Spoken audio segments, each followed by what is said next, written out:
problems, and they're going to be very aware of how to help you, and they're also not going to give you an answer to your problem that's a short-term answer. They're going to give you an answer to your problem that is going to eventually work out to something that's going to last for you, because they don't have any interest in trying to please the ego that's got them in trouble in the first place. So it's such great benefit to find a teacher and, like, in a way, give yourself to the teacher and say, okay, show me what to do, and then the teacher, like a good teacher for you, for whoever it is, will be someone who's uncomfortable to be around, right? Sometimes, not all the time, but because that teacher's job is to annihilate what is in your mind, that is basically masking your own happiness. And there's a part of us that doesn't want that. There's a part of us that will fight that to the end. And so then the teacher becomes like the devil. It becomes like the thing that is going to help them heal themselves. And like the part of us that just doesn't, want to let go, is going to fight that. Right? Because what's in our way, right? Like, if I was going to ask you, what do you believe, right, is possible? Like, why did you come here tonight? Right? What inside of you drew you to this place in belief or hopes that something might happen? Like, what, if anybody would like to share, what do you think happiness is, or what do you think is possible if you spent 10 years of your life and you meditated 45 minutes a day for 10 years, right? Like, does anybody want to just talk, say about what their feelings are about these kinds of things, and about how they see reality now and themselves now, and what is maybe a goal? Anybody want to share that? It's kind of personal, but it's good to share because probably everybody has a different idea of that, and it's comforting to hear other people's ideas and struggles with that. It can be uncomfortable to speak about it, but everybody's in the same mess, so one way or the other, right? If you're not perfectly content and like happy and have this loving heart 24/7, then there's a problem, right? There's something wrong, right? So does anybody want to speak, share their experience or anything around those things I just said? I'm not a very good explainer of my feelings, but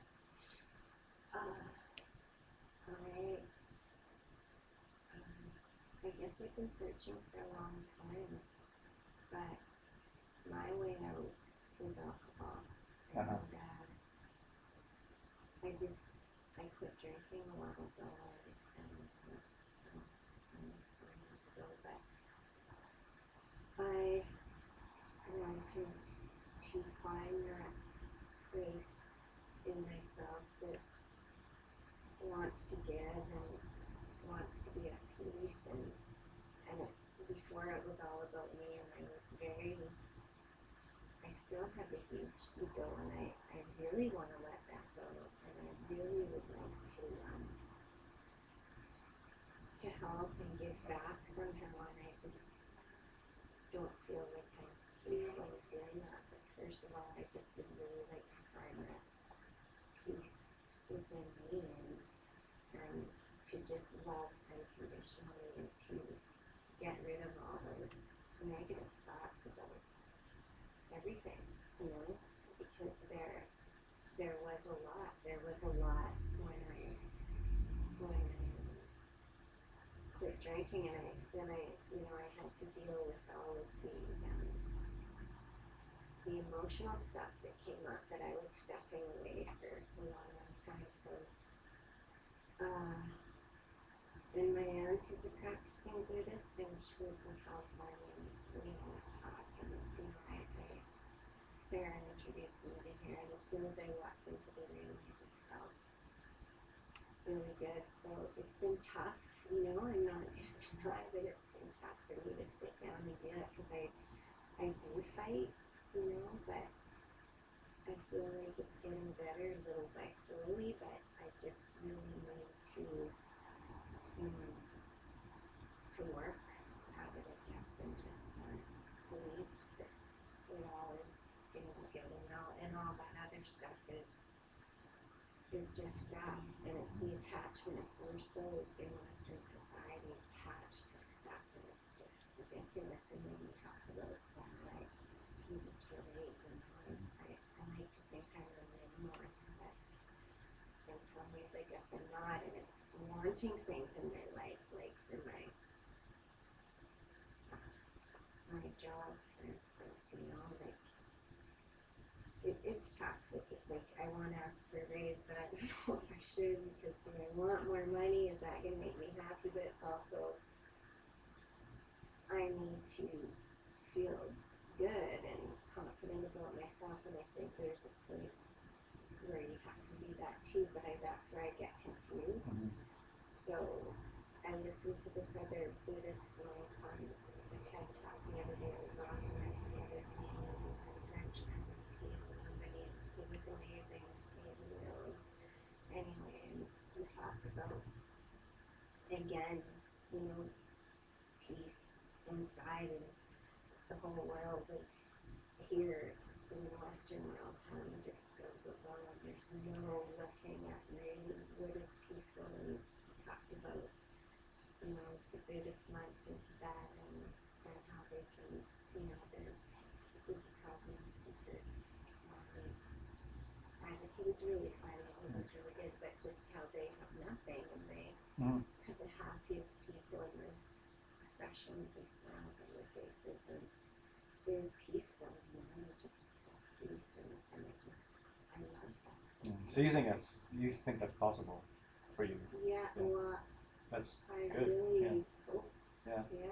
It's work, and I've never been a disciplined person, except for when it comes to I have to go to work because I have to pay my bills, and I have to do this, and I want to do these retreats, and I gotta make money, like it's like that. Yeah. So I'm starting here, and that's why I'm here today, and that's why I've been coming to That's good. Well, the good news is you can have a job and a life and pull it off. Yeah. You can. You absolutely can.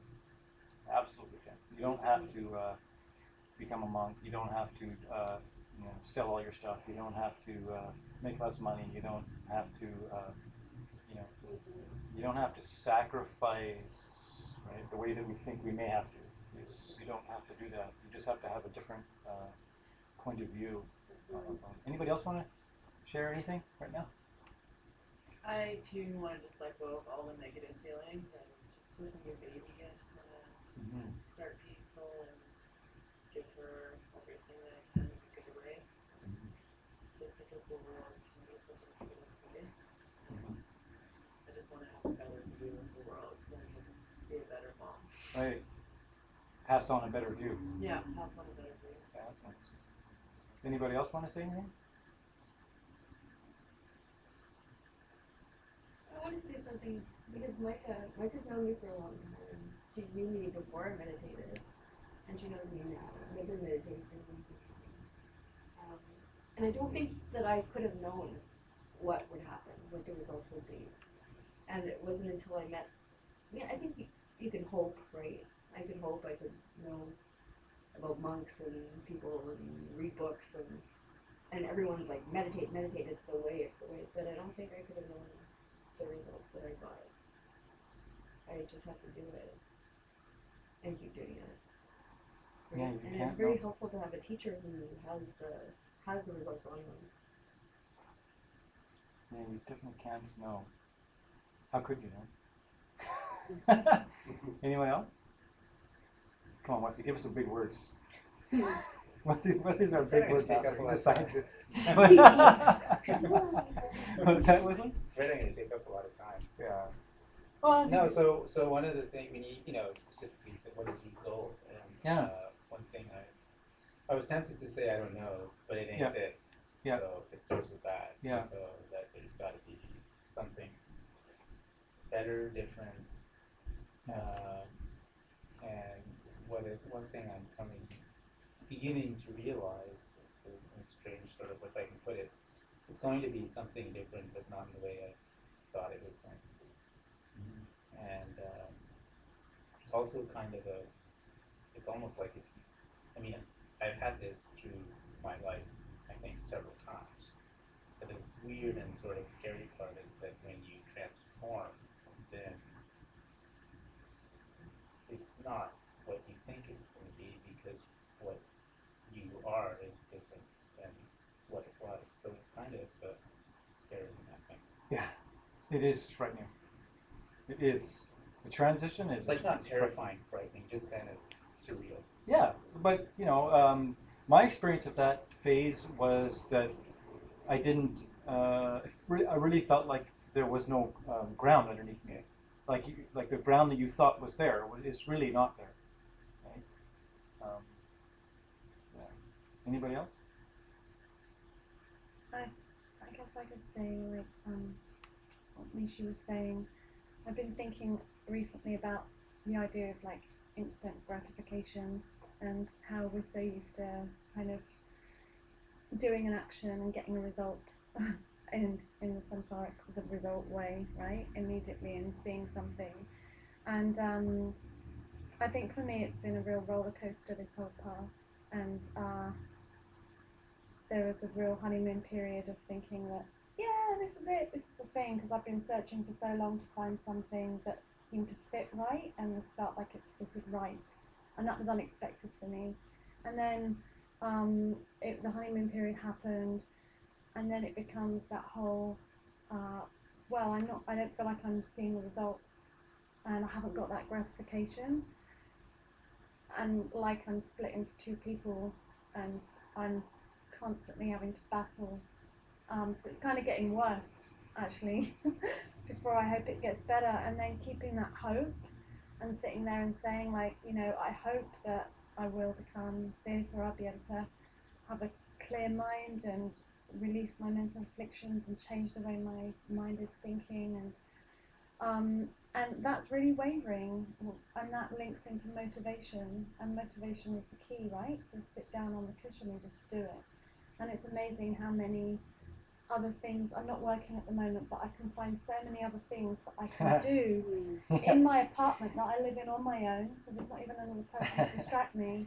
And every now and then I look over at the cushion and it looks at me and it's like, come on. And I'm like, no, I've just got to do this. And before I know it, the time has gone. And then my ego, it's just a constant battle at the moment. That's how it feels. So that's why I'm here tonight. I keep coming because I keep needing to find little bits of motivation to try and spur me on.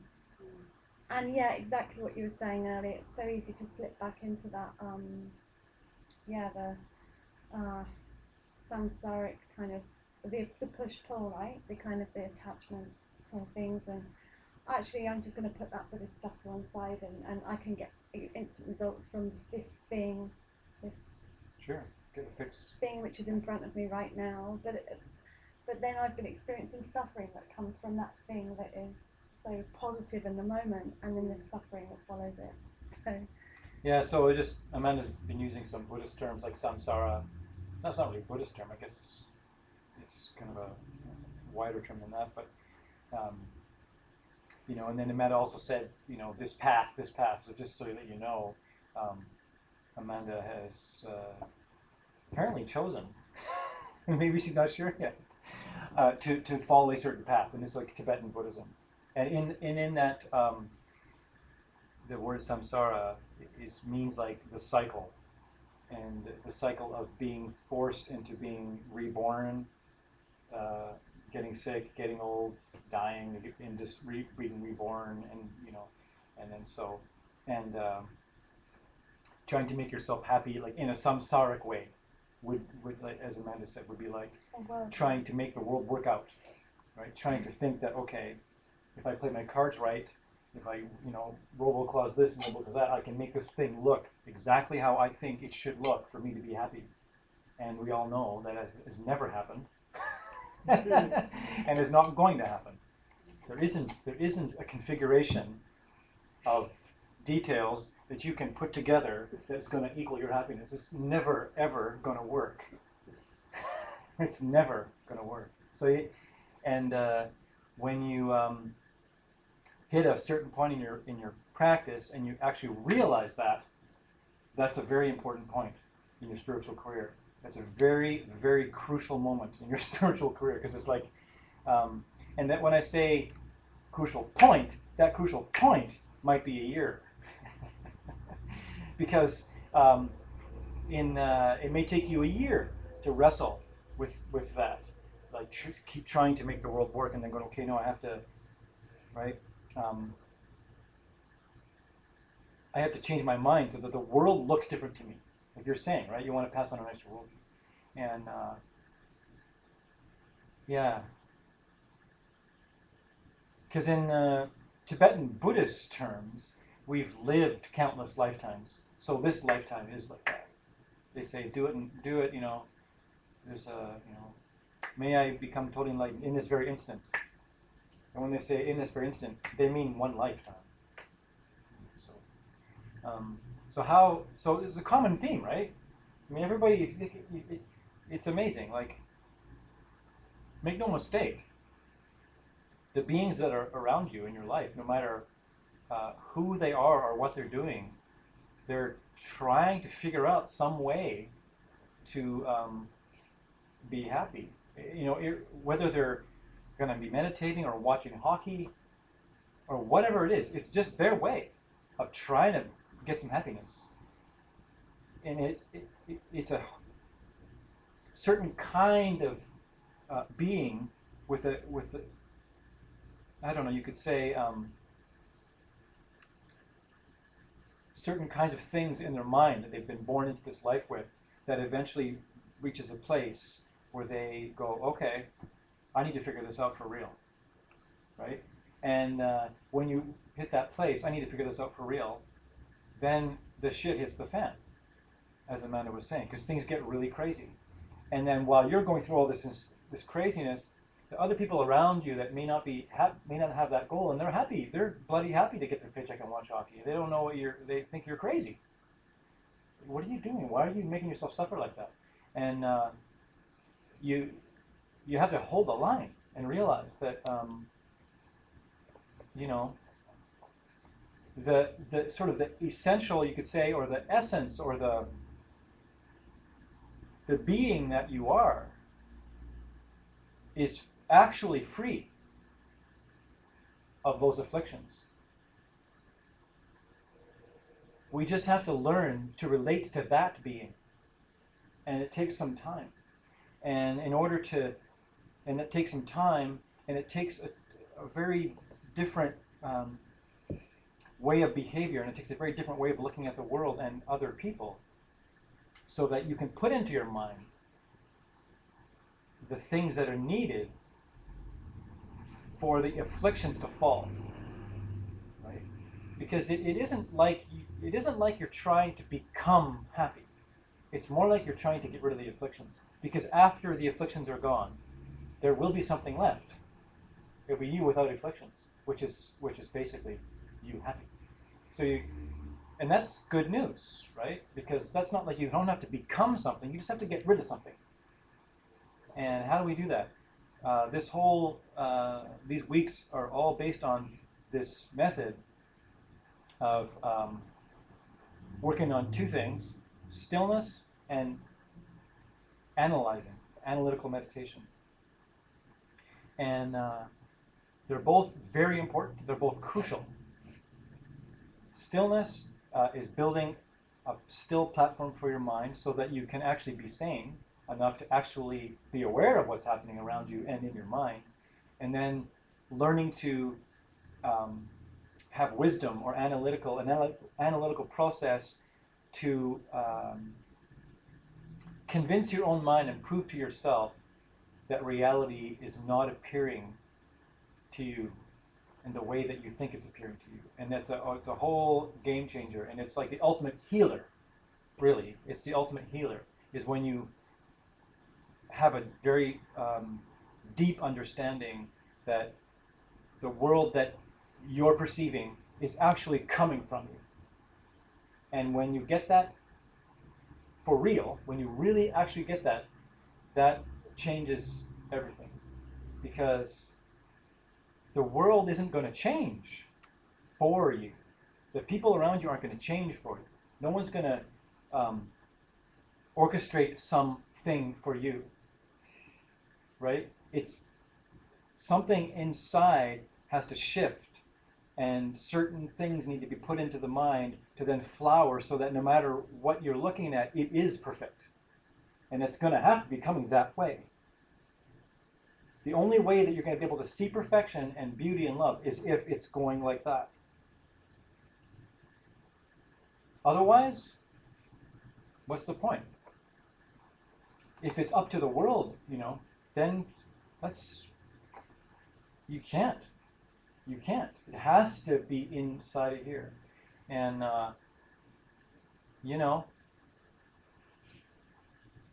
you could be living in an apartment, you could be living in a house, and there could be 5 people living in that house.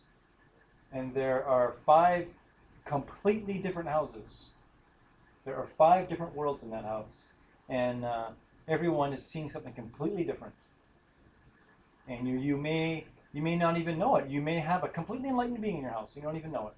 And they, or someone who's reached nirvana, like the end of all, and they just look around and they don't see like a crappy place, because they can't see a crappy place, because they've gotten rid of the things in their mind that would force them to see crappy place, that they would rather be somewhere else, because that's not what they are.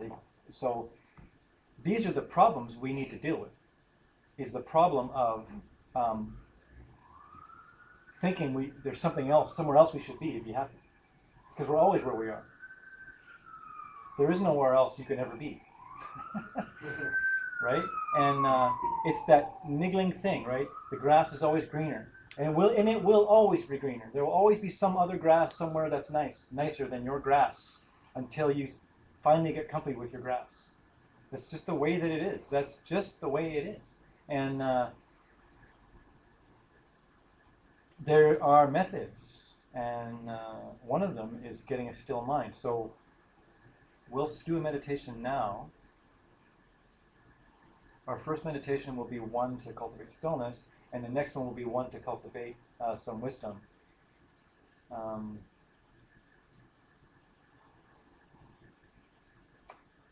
So we're going to, I think our object will be something like, we'll use like chakra. We'll focus on the chakra. We'll focus on like our third eye. But you can use all kinds of objects to build up your stillness. You can focus your mind on like a holy being, something you see as a holy being. You can focus on your breath. You can focus on your teacher. You can focus on your chakras. But the trick in this aspect of your meditation practice is really to still the mind. So whatever you're deciding to focus on, it's not so much like at this point in the game. If you have an agitated mind that can't stay still, at this point in the game, it's just very important to develop this ability to keep bringing your mind back to one object, over and over, until with ease you just can stay there. And then as we're developing that, we're also developing this ability to then look at our reality with this great viewpoint of wisdom, and we'll talk about that after the stillness meditation. Because you can't, your life is not going to change, your world is not going to change if you simply attempt to shut off your mind, because that you can't actually shut off your mind, right? Well, yeah, stop conceptual thought. Well, good luck with that. It's conceptual thought to think about stopping conceptual thought. I mean, we can't do it the way that we think we can do it. But you can reach a state of non-conceptuality by using your conceptual mind, and you can do that. And in fact, you must at some point. But for right now,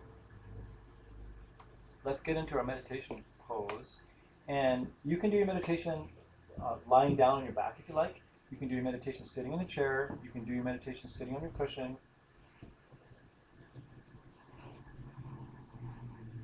Whatever you think is going to be the most comfortable for you right now.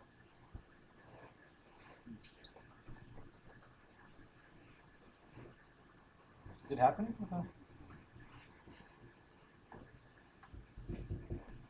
Is it off of my phone or is it off of the my? You don't need that?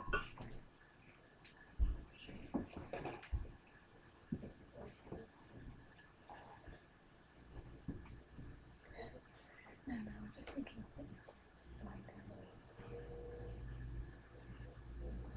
Will it be about 20 minutes? It's much less. Probably more like 15. We're already at quick into the class. Maybe 20. 20 at the most.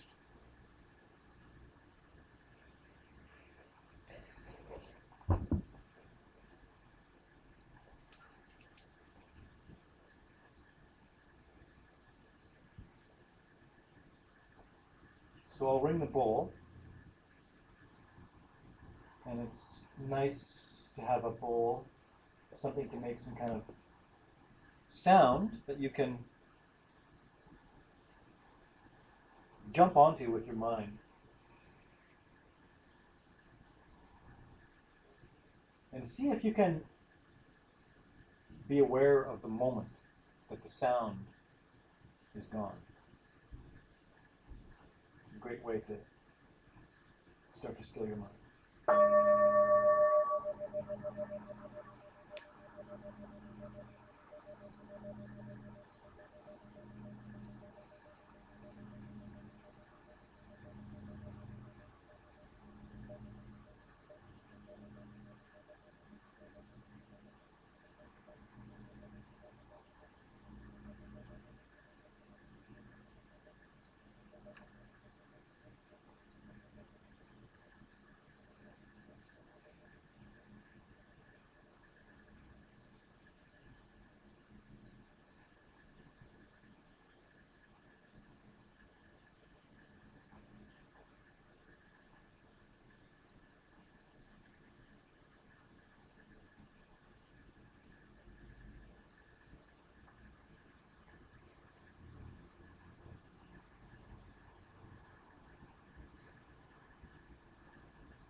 So begin to feel your body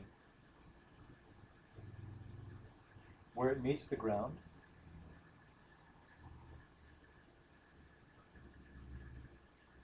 Just taking a few moments now to just investigate the sensation of what it feels like wherever your body is touching earth, wherever it's touching down. This is a great way to get grounded and bring the mind into the now. And instantaneously do your best to just be with how it feels.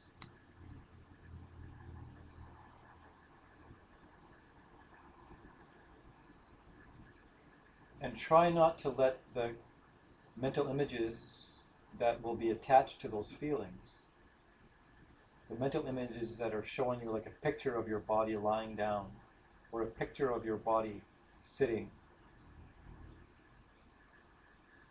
You feel the feeling of where you're, of the earth, that solidity of your body, where it feels the connection.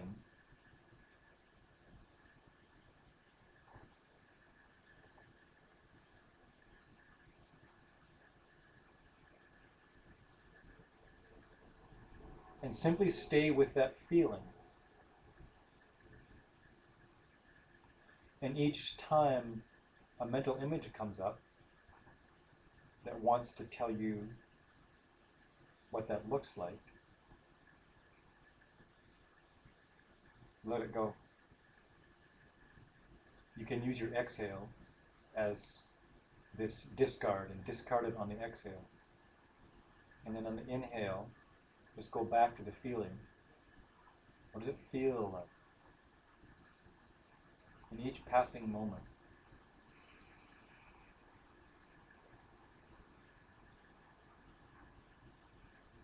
You can think of these kinds of things in your meditation as an anchor. It's like a safety, an anchor, because the mind will want to jump around and think about other things, zip off into the future, tick off into the past. But the feeling of your body is right now, constantly shifting, constantly changing. If you can simply focus on that feeling, you can bring yourself into the present as it continues to constantly be the present.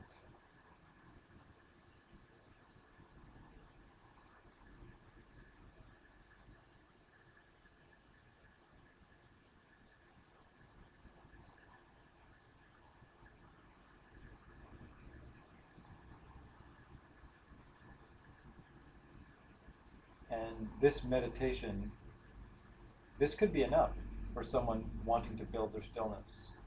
And you could use that type of object to notice what your mind wants to do. If it gets uncomfortable, it wants to start making up stories, it wants to be entertained.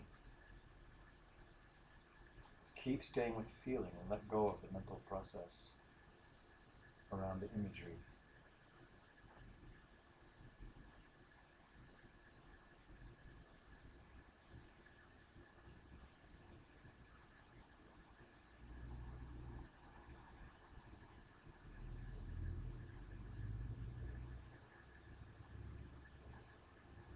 So the next step we're going to take is just opening ourselves up a little more. We've got a grounded base. So on the next in-breath,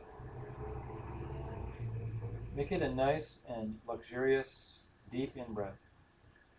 Feel yourself expand on the in-breath and feel like your crown is lifting towards the sky. If you're lying down, like you're extending out from both directions. And then as you exhale, your shoulders relax, your heart stays open, a little more lifted, and feel like you're supported by a magic lift that happens from your surrendering into the earth, and then also this expansion on the in-breath. And then let that go.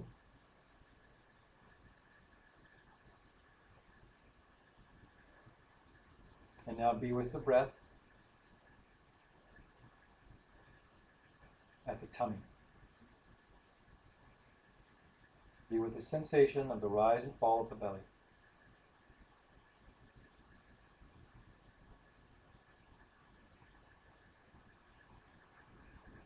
Not controlling the breath. And once again, staying with the feeling. How does it feel to breathe as the breath does its thing and your body does its thing?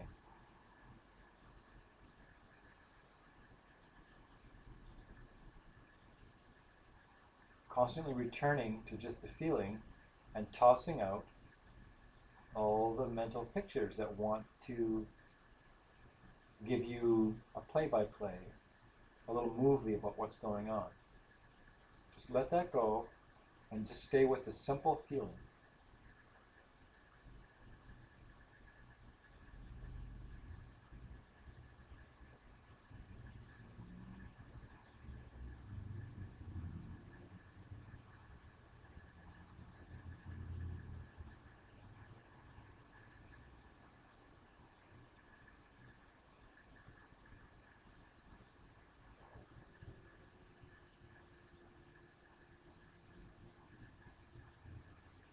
So you want to be very relaxed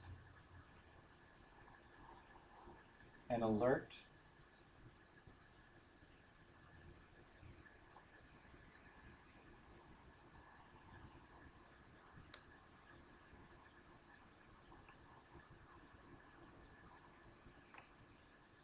And if you happen to lose your object, your mind drifts off into some other thing, and then you remember, oh yeah, I'm supposed to be with that sensation as the belly rises and falls. Be happy. Don't be hard on yourself. You have done that enough. Because every single time that you bring your mind back to the object, that is one perfect moment of training your mind to reach perfect stillness. So you didn't fail, you actually succeeded at coming back. So be happy. Very important to be happy and rejoice.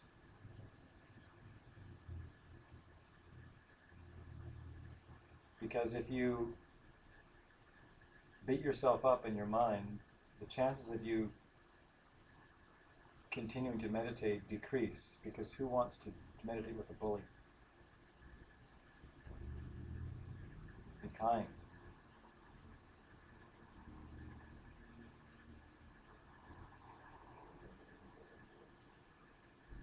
Relaxed.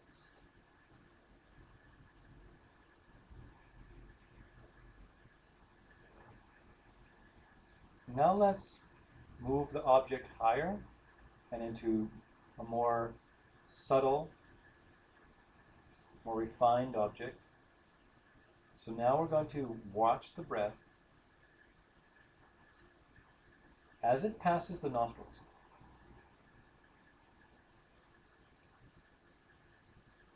So now you're fine-tuning your focus and placing it. You can think like you're parking your focus right in the tips of your nostrils and feeling sensation there as breath passes.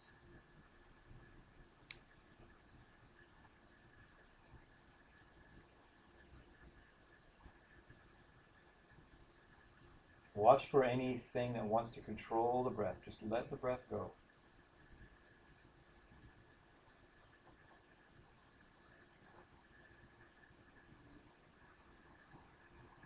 And here, if you're still agitated or slipping off the object, you can begin to count the breath, a very handy practice, so that the mind can engage in something a little bit more. And that's, you can punctuate each breath between the exhale and the inhale with a number. So at the very, very beautiful pause between the exhale, before the inhale happens, you'd say 1 in your head, just 1.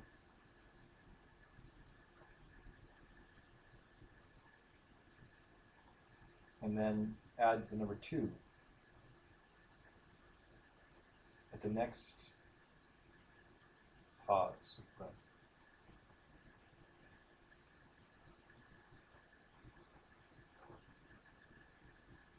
You may find some days you make it to 4. You may find some days you only can make it to 1. If you make it to 10, you never needed to count. You never needed that assistance. You were already focused enough.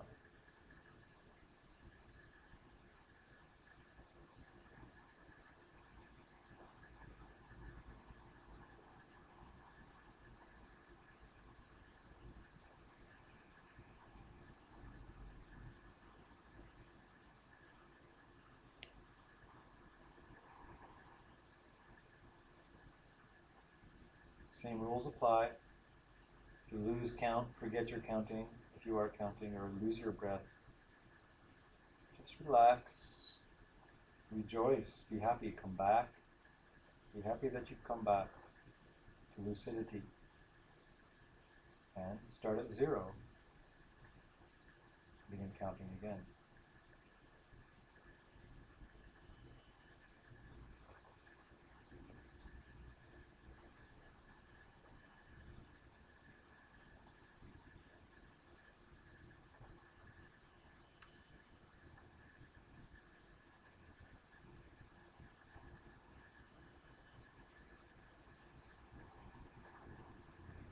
So now,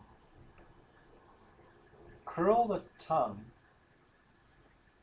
so that the tip of your tongue presses against the roof of your mouth.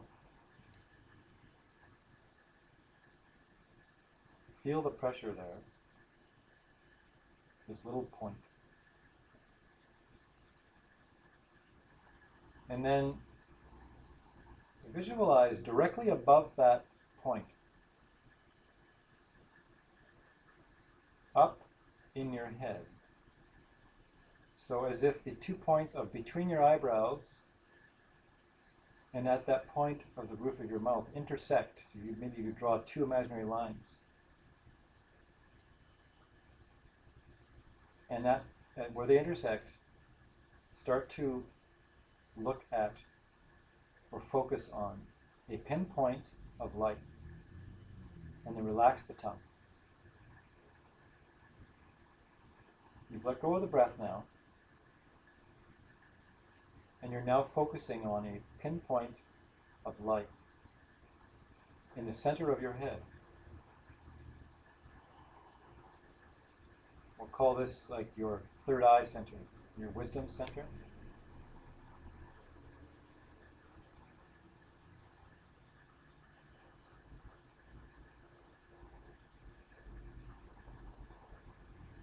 It's helpful to make this a very attractive light.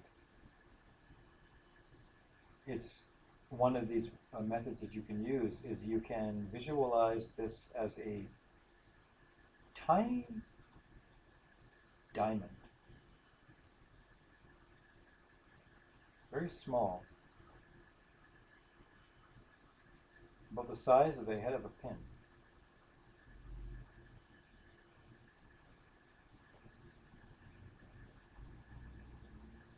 And it's sparkling as if light is catching it, and it radiates.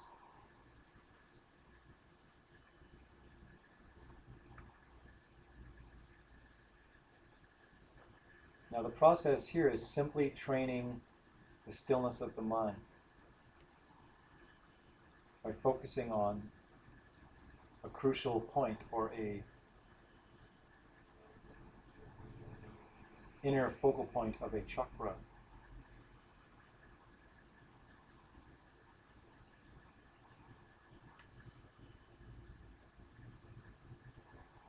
So as you're focusing at this point,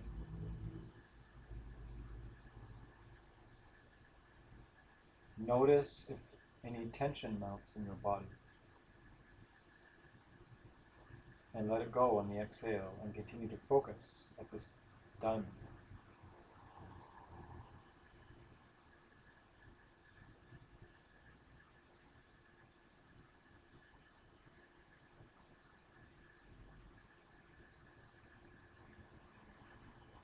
Notice if your mind waffles around and wants to go back to the breath, or the breath gets choppy, or there's resistance. Just relax.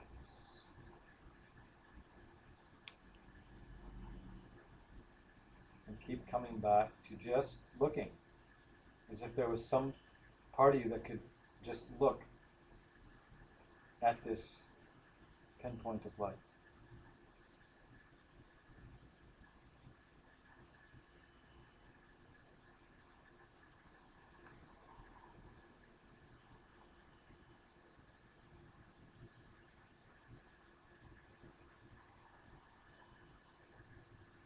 A nice method that you can try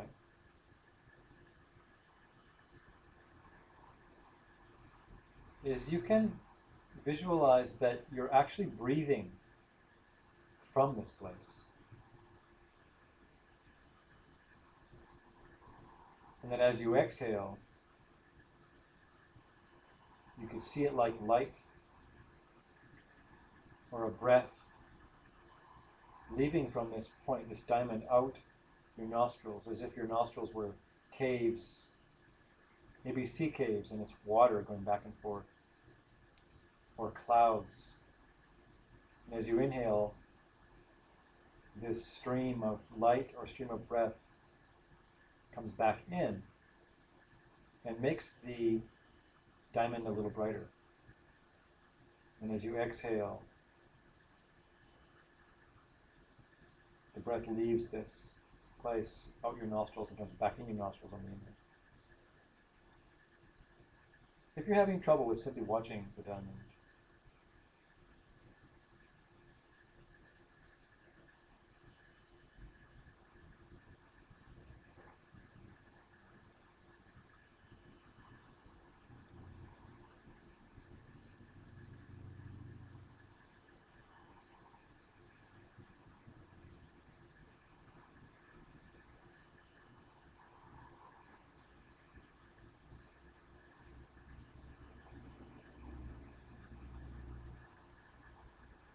so we're going to slowly come out of this meditation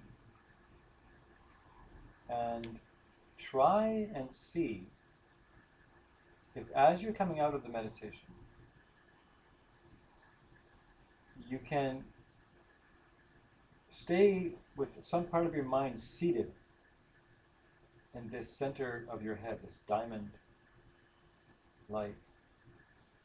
So as you gently open your eyelids, it's like you're letting light in.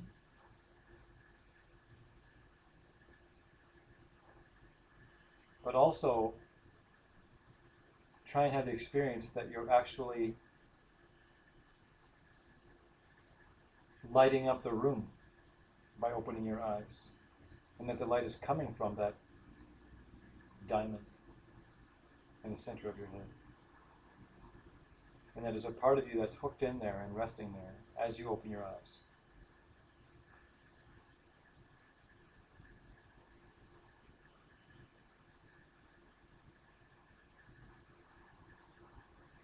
And I'll ring the bowl now so that you can be opening your eyes and also ride the sound back to the room.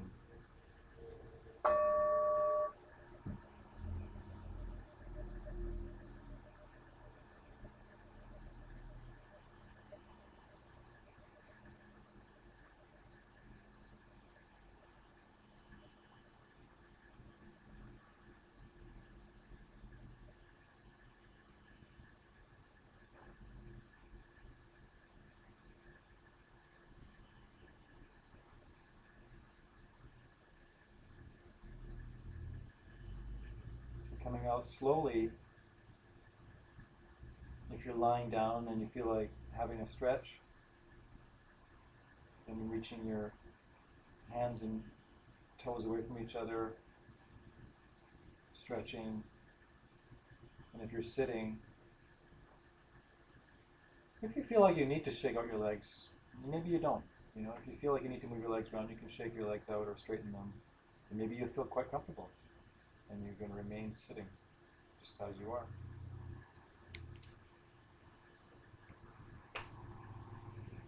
And then if you're lying down, working your way back to sitting.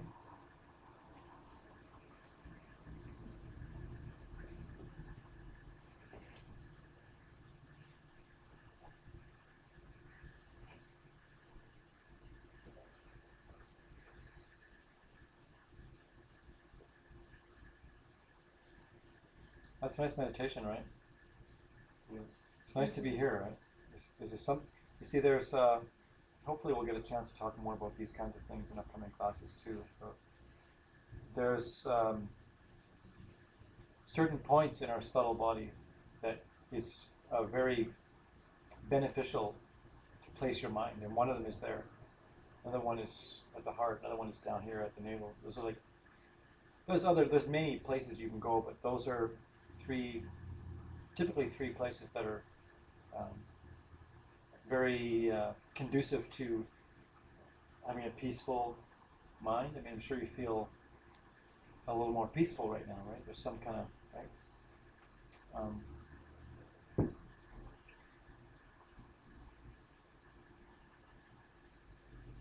So I just want to say, these meditations, I email them out, so you'll get them. And if you find while you're doing the meditation, see, ideally you'd want to listen to the meditation and get to the place where you don't need the audio anymore, because, like, I'm meditating for you in a way, right? So you turn it off. And I would say, we kind of did 3 stages there, right? We did like the earth, the body and the earth, we did the belly, and we did this. We did 4 stages, and then we did the diamond here, Ajna chakra. At any point there, you could just stop and stay there. You may find that it's good enough to just feel your body, the solidity of your body and the earth meet. And some days that may be just right, where all you're doing is seeing what the mind does with that, and the pictures that come with that, and all the mental images that come around what you think your body is, and what you think is going on. And you just keep throwing them out, and then throwing them out until you get a very, very strong sense of being able to focus on just this mysterious feeling that gets more and more mysterious as you go along. And then, same thing, you can be with the belly in that same way, right? Just trying to stay with the feeling, because if you allow the mental image to take over, then you're missing out, right? Because then you've kind of left the moment. You've left and you're starting to think about what this may or may not be, and oftentimes that's going to be the doorway to thinking about dinner or like plans, right? It'll be like, because the mind just is ready to go at any time. It's like, yeah, anytime you got something else for me to do, I'm ready. Right? So you have to kind of keep bringing it back until you reach that place. And this may take a year. This may take 6 months. This may take 4 months. It depends on each person. But you'll hit a place where the mind finally goes, okay, I get it. This is good. This actually feels good, and I'm into it now. Right? But you're going to there'll be a time where your mind's going to be like, come on, like, there's movies to watch, right? There's better things. So it takes some convincing, right? And then, so just for now, just try like touching into that place. So now that you're sort of out of meditation, right? And I've said a few things, and you're paying attention, this and that, and then now try to be in the room and awake, like no big deal, and try to go back to that place. Try and see if you can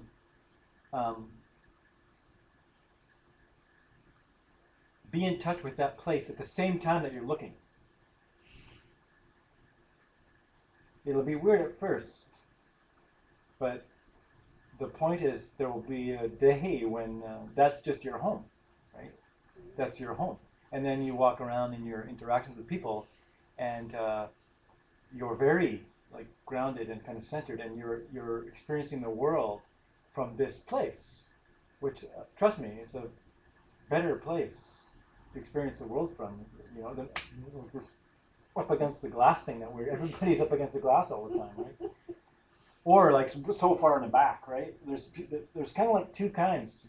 You're either like in the center, and those kind of people are rare. It takes some work. Or you're right up against the glass, or you're hiding, right? You're in the back just a bit, like I don't want you to really see me, right? There's things I need to hide from you, right? You know, or it's like, you know, see me, right? See me and like me, right? It's like we're crazy. And the way, one of the best ways that I found in my years of meditating, and dealing with my like issues with people, was learning to be there. That was a big step. It was a huge step, and at first it felt like a lot of effort and weird, and then it gets easy. So why don't we just try that right now? How many were you? 1, 2. We have an odd number. I'll be someone's partner. So like, so just it would be handy if you pick someone that you're not. Well, actually, maybe not. Maybe it's good to be with someone that you're with all the time. So just sit across from somebody.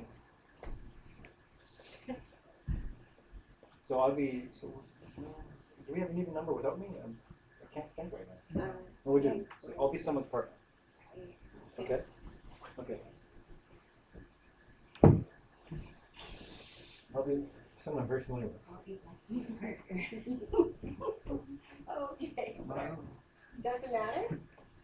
Okay. So you want to sit across from them and be close enough so that you're uncomfortable. I'm just kidding. I'm just kidding. So you know, you can have your knees, you know, touching or not touching, but maybe you want to be not touching. And just sit in as comfortable way as you can. How you doing there, Wesley? This is fine. Because you guys can get 2 chairs. No, this is fine. Yeah? Okay. Okay. So just take a look at this person across from you. Hi. And then close your eyes.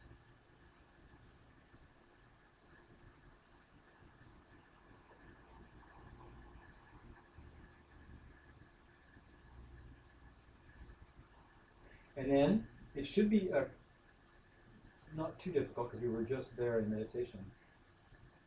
Go to that place. First, visualize that diamond in the center of your head, that shiny light.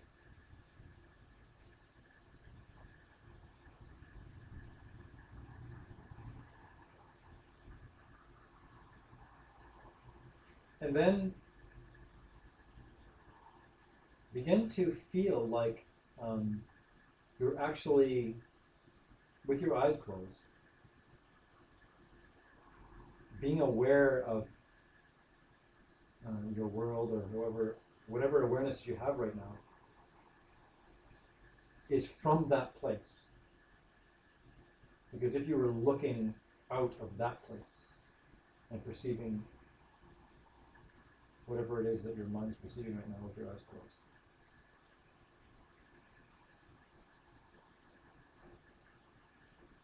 Now, with your eyes closed, look at the person across from you with your eyes closed. And visualize that you can see that same pinpoint of light in the center of their head.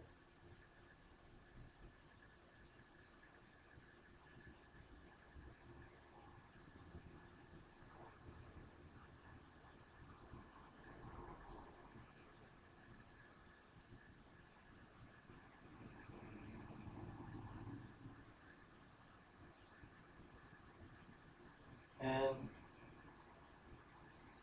just think that this being across from you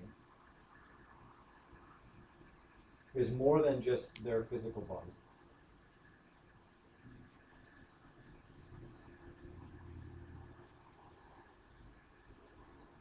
And that really their spirit or their being doesn't really possess a gender, actually.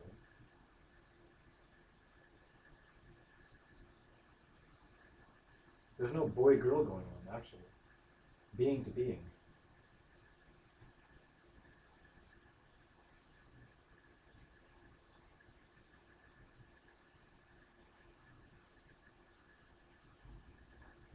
And then just consider, well, here is this being across from me who has traveled over countless lifetimes, gone through many, many ups, many, many downs, been many, many shapes, been many forms. And here they are, right in front of me.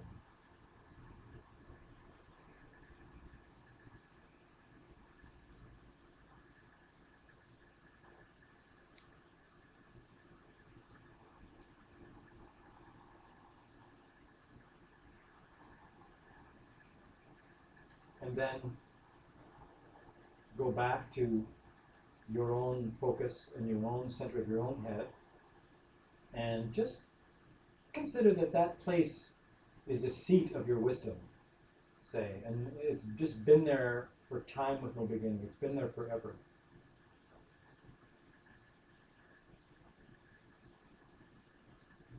And that this body that you have now is just a blip on the screen of infinity in relation to this pinpoint of light in the center of it.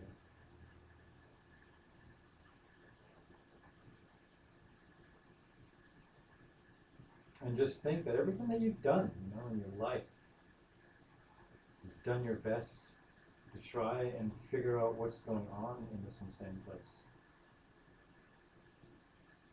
You've done your best to try and be happy, to try to not have pain. Everything that you've done has been to that measure.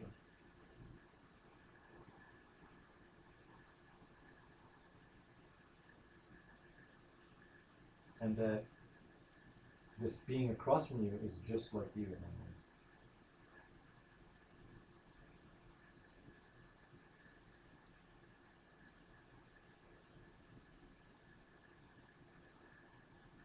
For time with no beginning, they have been.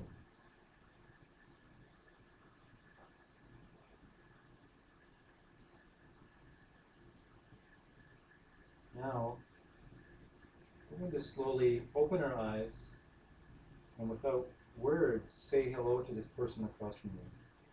And see if you can feel like you're anchored in this place. And notice what happens if you want to move away from there, or if you want to go to the back or go to the front.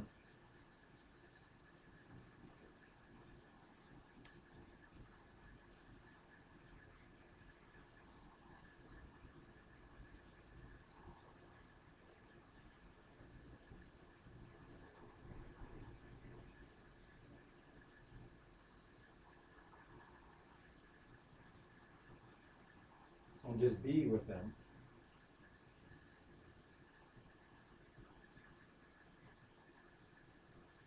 And maybe you can get a sense of the communion that's between the two of you that's not words. It's a communication of some sort, but there's not words that you put to it.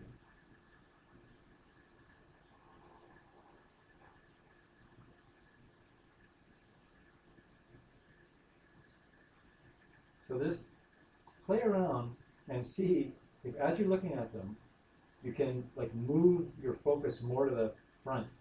Maybe you're so anchored that it would be hard, but maybe you can visualize pushing the diamond forward so that you're actually moving in front of your face, like that, and looking at them from more of a front, as if you're pushed up against the glass, maybe. See if they look different to you. And then go to the back now. See if you can move your center like the back of your head or something. Like you're going, whoa, and it's like the back of the plus now. Looking at them, how it feels.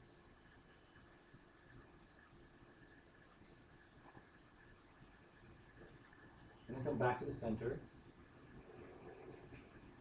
Just be with them in that place.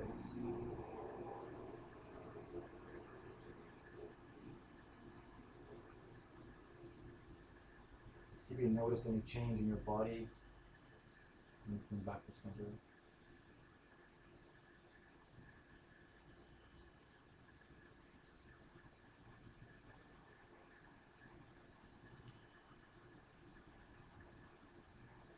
And then without using words, just tell them that you love them.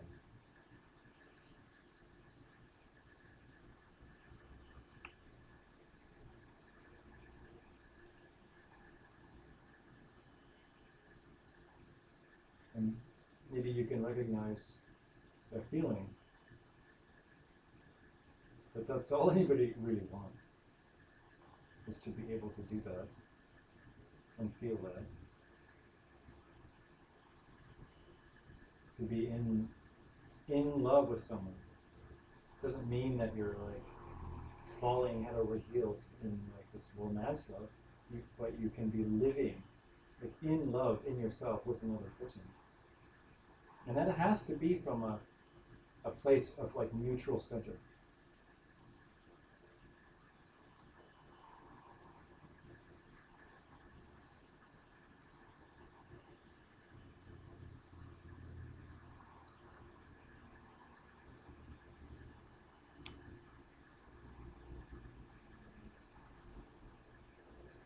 And then you can be in that centered place and then get your jaw involved and move your mouth and say, hello. Hello. And see, can you stay in the center and speak? Can you feel, does it feel authentic to stay in the center and say hello? It's a different kind of intimacy. Because maybe you're a little bit more naked. Maybe not. Maybe this is normal for you.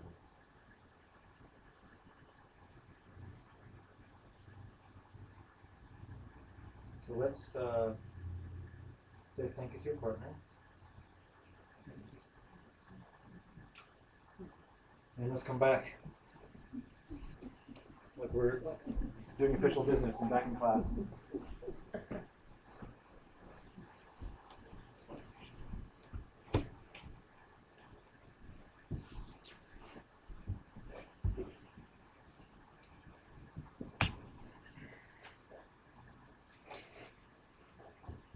Did that feel good to do that?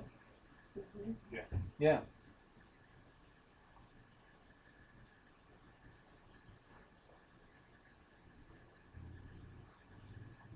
Do you think,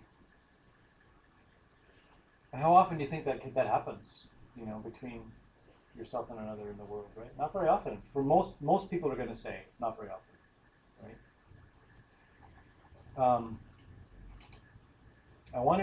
I just wanted to give you a taste,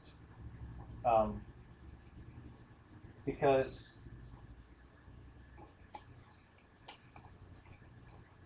it's like Wesley was saying, like everybody,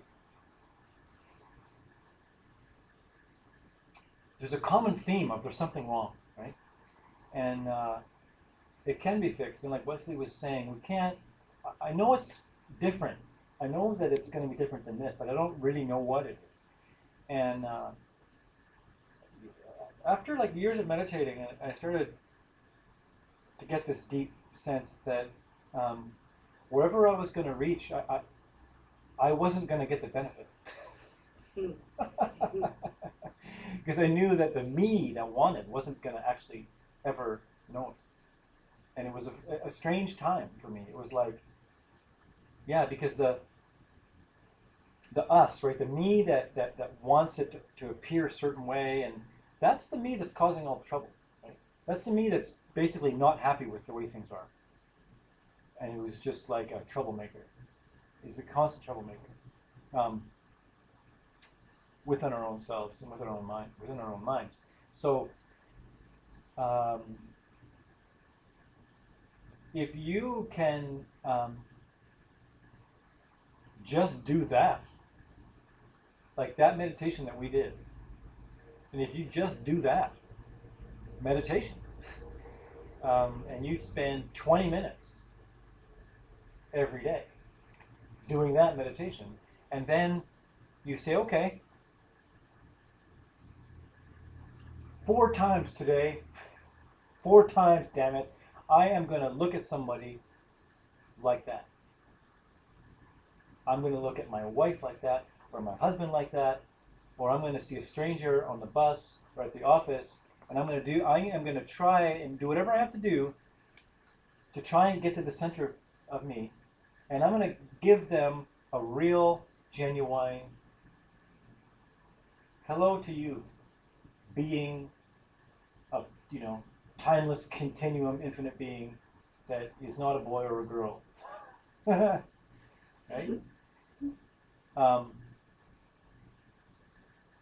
And that can be your homework. And that's bloody good homework. That is kick-ass homework.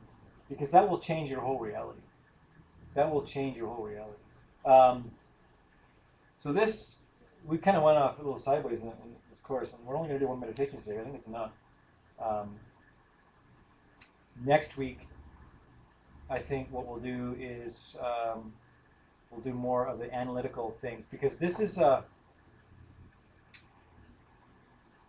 because if you can bring that type of mind to bear upon your world, and then you start to play around with these ideas of where are things coming from, right? And I'll do something very quickly now because it's already 9 o'clock, but like, is there anything in the world that you perceive that you're not labeling as such, right? It's like,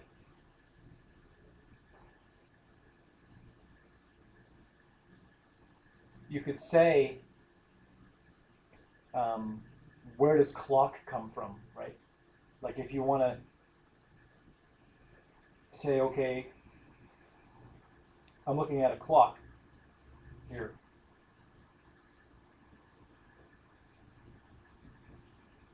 But where is clock, right?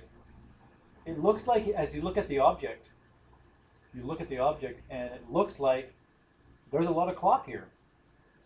There's a lot of clock going on. There's numbers, digital. There's things moving around. That's, to me, is saying a lot of clock, right? But what if you'd never seen a clock before? What if you didn't know what a clock was? Right? What would you be seeing then when you looked at this object?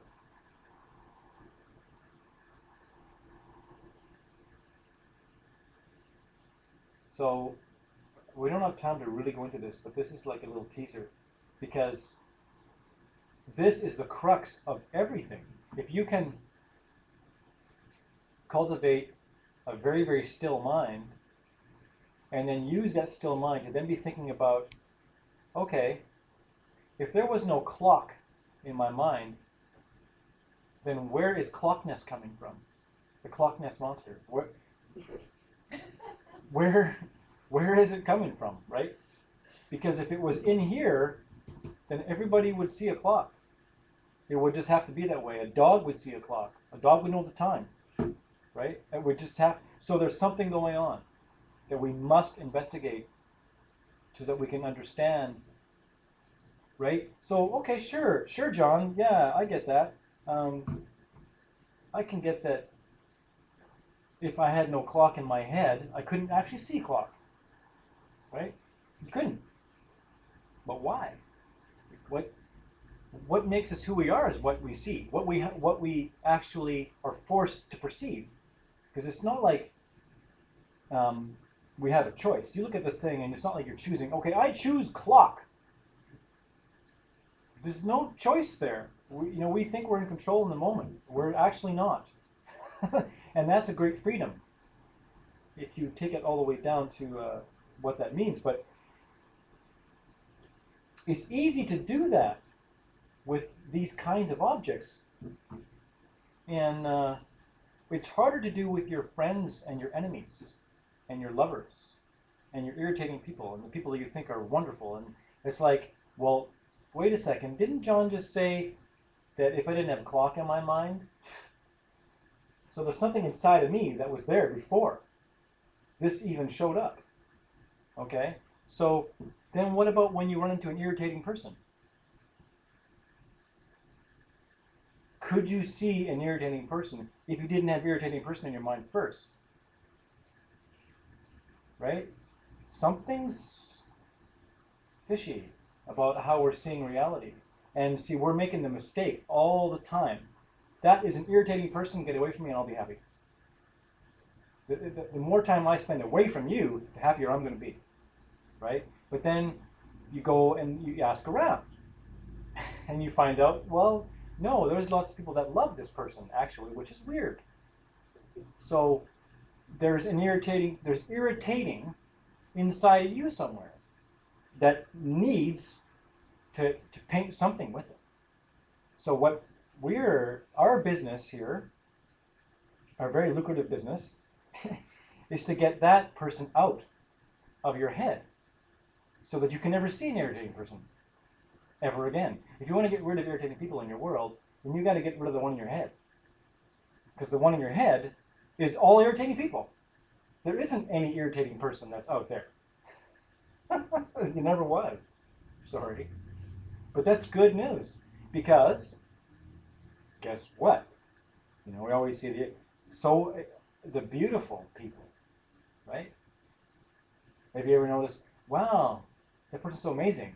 Well, ask around. No, they're not. You think that guy's he's a jerk. Really? You're going to marry her? Well, yes, in fact, I am. I'm in love with her, thank you. She's amazing. No, she's not. Well, what's going on? Is she amazing? Right? It's not happening like that. It's not. It couldn't be. It's so, and that's what you are as well. Hey, John, you're a jerk. No, I'm not. Yes, you are. No, I'm not.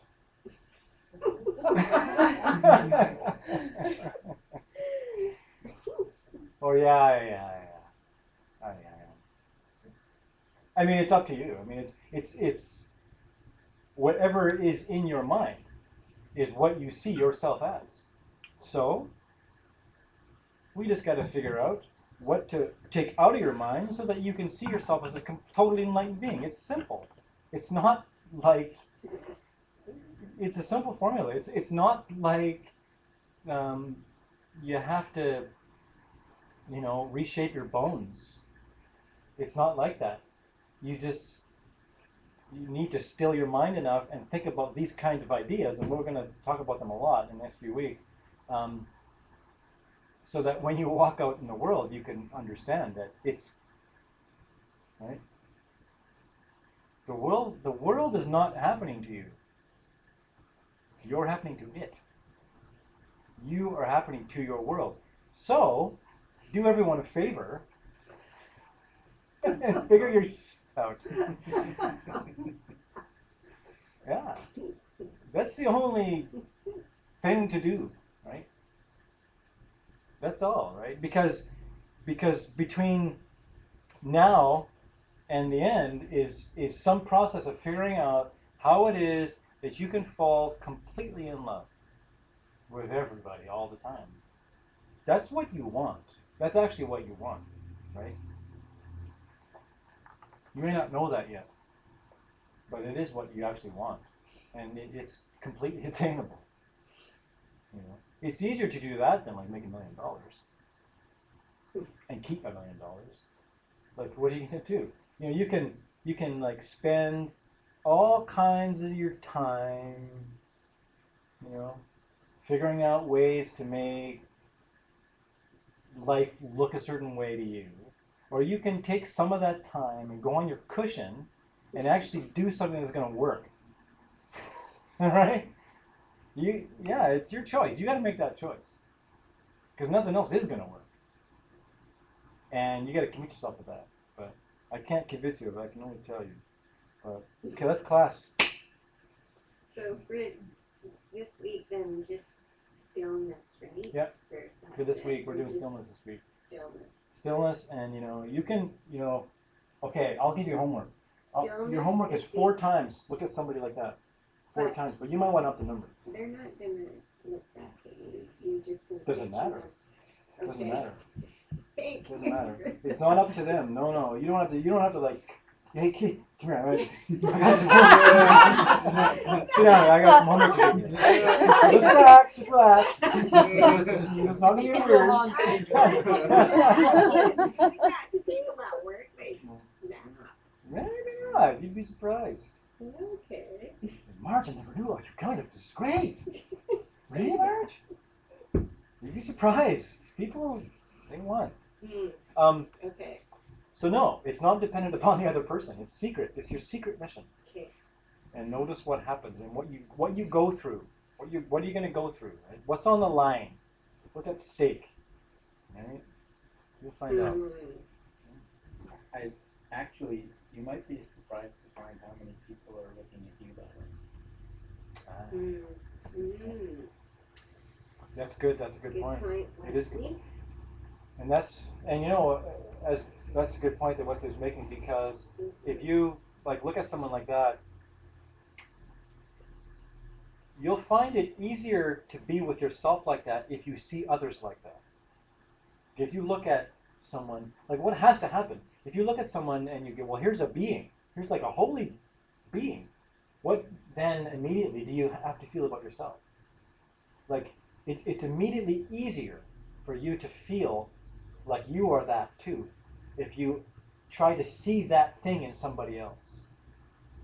It becomes instantaneously easier. Yeah. So I'm saying 4 times minimum. You can, maybe you want to make it higher, but 4. You'll probably get hooked on it. Become junkie.